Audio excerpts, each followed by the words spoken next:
আসসালামু আলাইকুম। কেমন আছেন বন্ধুরা? আশা করি ভালো আছেন। আলহামদুলিল্লাহ আমিও ভালো আছি। আজ আবারও চলে এসেছি সানা কিচেনের নতুন একটা রেসিপি নিয়ে। বন্ধুরা, এখন মূলো বেশ ভালোই পাওয়া যাচ্ছে বাজারে। আমি একটা মূলো নিরামিষ সর্ষে দিয়ে একটা রেসিপি নিয়ে চলে এসেছি। তার জন্য এখানে আমি দুটো মূলোকে কেটে এভাবে নিয়েছি। আমি এটাকে 5 মিনিট একটু জলে সেদ্ধ করে নেব। জল গরম হয়ে গেছে, মূলোগুলো দিয়ে দেব। 2 মিনিট একটু এটাকে আমি ঢেকে সেদ্ধ করে নেব।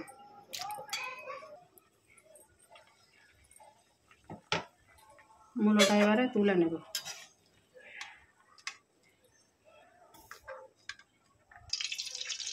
কড়াই আমি তেল দিয়ে দিয়েছি। তো বন্ধুরা, আমি রেসিপিটা সর্ষের তেলেই রান্না করব।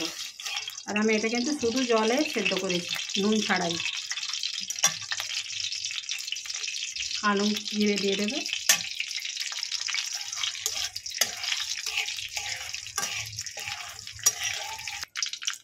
মূলোগুলো দিয়ে দেবো।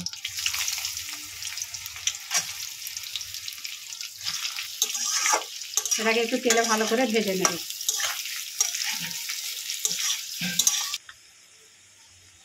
পাঁচটা কাঁচা লঙ্কা চিড়ে দিয়ে দেব।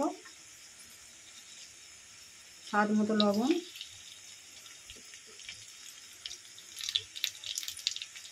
অল্প একটু হলুদ গুঁড়ো।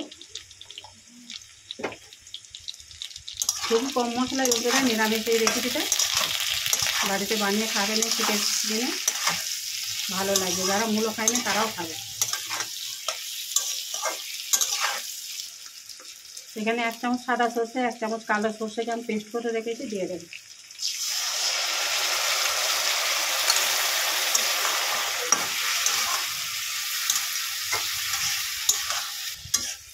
জল দিয়ে দেব।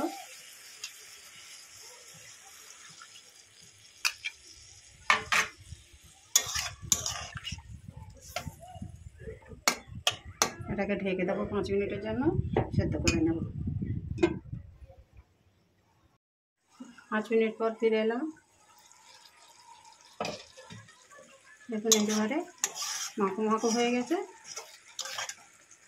এবার আমি এর উপর থেকে কাঁচা সর্ষের তেল একটু দিয়ে দেবো। যে কোনো সর্ষের রেসিপিতে উপর থেকে কাঁচা তেলটা খুবই ভালো লাগবে, ফ্লেভারটা। আমার রেসিপিটা একেবারে পরিবেশনের দিকে এসে গেছে। আমি এবার এটা সার্ভ করে নেব। বন্ধুরা সঙ্গে থাকুন।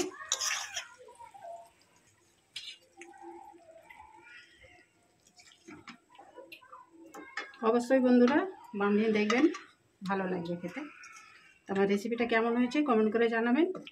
লাইক শেয়ার করবেন। নতুন বন্ধুরা চ্যানেলটাকে সাবস্ক্রাইব করে দেবেন, যাতে আমার নিত্য নতুন ভিডিও আপলোড করলে আপনার কাছে আগে নোটিফিকেশান পৌঁছে যায়। রেসিপিটা যেখানে শেষ করবো, আবারও আসবো সানা কিচেনে নতুন একটা রেসিপি নিয়ে। আপনারা ভালো থাকবেন, সুস্থ থাকবেন। ভালো লাগলে একটা লাইক করে দেবেন। আল্লাহ হাফেজ।